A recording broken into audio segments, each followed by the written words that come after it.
รเลขแสดงความเสียใจจากพนาธานสุลตันฮัสนันบุนเกียแห่งบรูไนเดรูซาลัม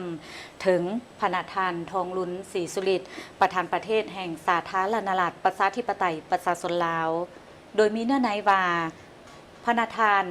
ข้าพเจ้ารู้สึกโศกเศร้าเป็นอย่างยิ่งต่อการจากไปของพนาธานไสสมพรพรหมวิหาร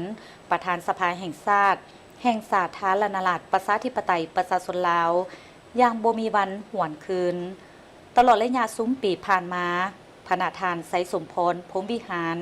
ได้อุทิศเหื่อแหงและสติปัญญาเข้าในการหับไส้ชาติหับไส้ประชาชนลาวอย่างมีผลงานอันพ้นเด่น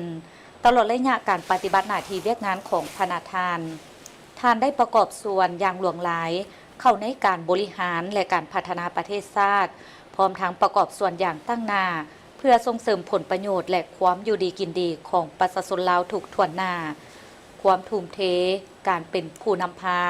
และความมุ่งมั่นในการหับไส้ประเทศชาติและประชาชนของพนาธานจะถูกจดจำไว้อย่างบ่มีวันหลงลืมข้าพเจ้ามีความปิติสมซื่นต่อการพบปะอย่างอบอุ่นและมีความหมายอย่างยิ่งกับพนาธานไสสมพรพรหมวิหารในโอกาสที่ข้าพเจ้าเดินทางเยี่ยมยามรัฐกิจอยู่สาธารณรัฐประชาธิปไตยประชาชนลาวในปี 2023 และสมเสยความมุ่งมั่นอันแห่งกล้าของพนาธานในการสืบต่อเสริมขยายคู่ห่วมมือยุทธศาสตร์ระหว่างสองประเทศพวกเฮาให้เลิกซึ้งยิ่งขึ้นในช่วงเวลาแห่งการสูญเสียและไว้อาลัยระดับชาตินี้ข้าพเจ้าพร้อมด้วยรัฐบาลและประชาชนบรูไน